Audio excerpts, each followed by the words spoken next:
大家好，我是潘展乐，欢迎收看新华体育约大牌。第一次参加这个奥运会的这种感觉是什么样的呢？其实，在游100米自由泳的时候，决赛的时候吧，感觉还是很不一样的。就是真到这种大赛，包括氛围啊、环境那些因素，还有自己的心理，都是很刺激、很紧张、很激动的。但是到4×100米自由泳接力、混合泳接力的时候，就再次拿金牌的时候，其实感觉就跟世界比赛没什么区别了，跟世锦赛没什么区别了。对，第一次体验到的这种紧张也好、激动也好，你觉得更多是由于什么原因造成的呢？由于新鲜感吧，第一次，然后再加上氛围很好，因为这次游泳馆是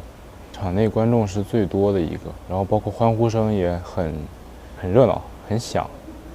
而且我们跟法国队就是领导，特别是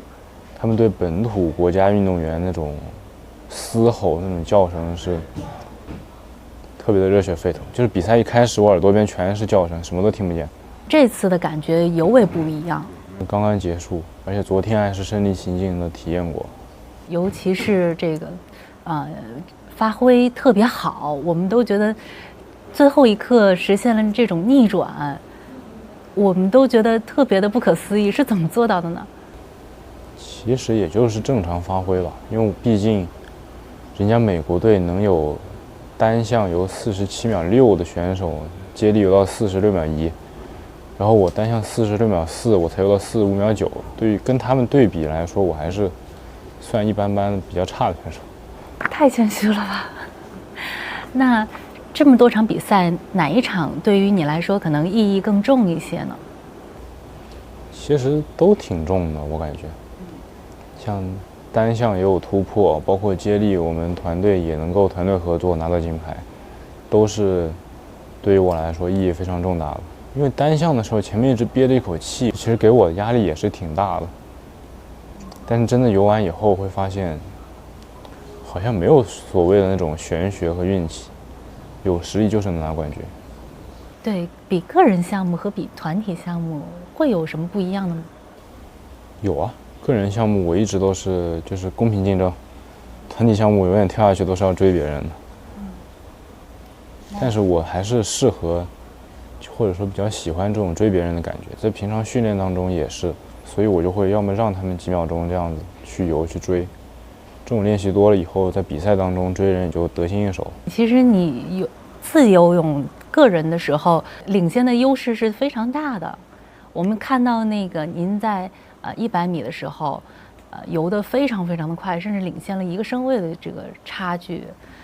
那当时会有想法说自己肯定能够达到这个成绩，达到这个水平吗？没有，当时想法，因为大赛，特别是这种4年1届的大赛，很多人的目标并不是突破自己最好成绩，而是拿金牌。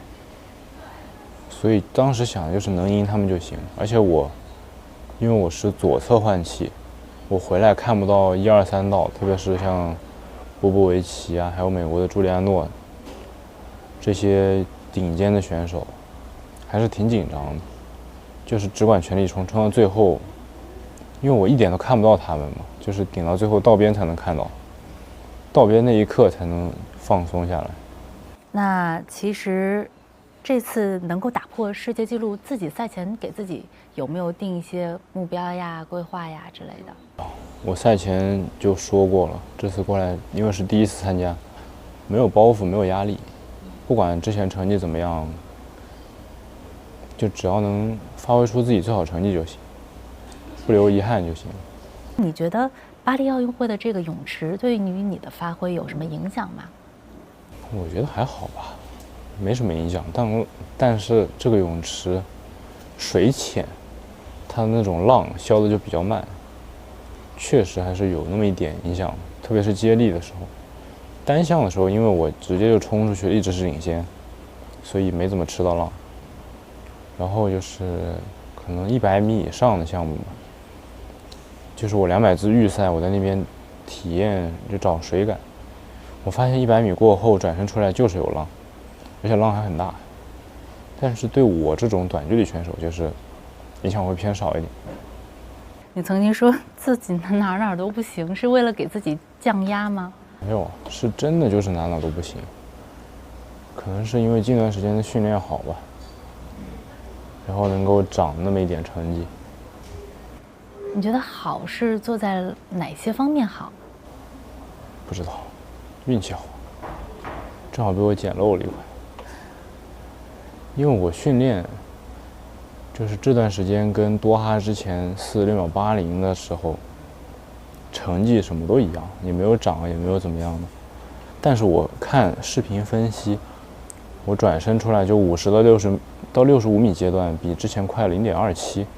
然后一共不就涨了0.4吗？但是我的转身的细节方面，其实注意的没有以前好。水下腿以前打的是4下，现在是3下，所以说回去得好好分析一下，这是为什么能涨。那在赛场内外，你更希望是一种什么样的氛围和环境去比赛呢？奥林匹克精神，就是友好吧。我们明明没有问题，他硬说我们有问题。那对于这种不信任，你觉得最有力的回击是什么？最有力的回击啊，就是突破自己最好成绩，给他们一个下马威。但是这种表现，迎来的将会是更多次的，就是针对你的兴奋剂检查。就是每天说不定也是耽误你的训练，耽误你的日常生活那种，就是得更加去注意，然后训练得更加努力，才能够保持这样的一个特别高级别的竞技水准。其实这也是我们中国游泳队面临的一个共同的挑战，这是大家都需要去迎接的一个困难。那有什么想要对一直支持你的游泳界的这种观众也好，粉丝也好，大家这些朋友，想对他们说些什么？我争取不负你们对我的期待，越来越好。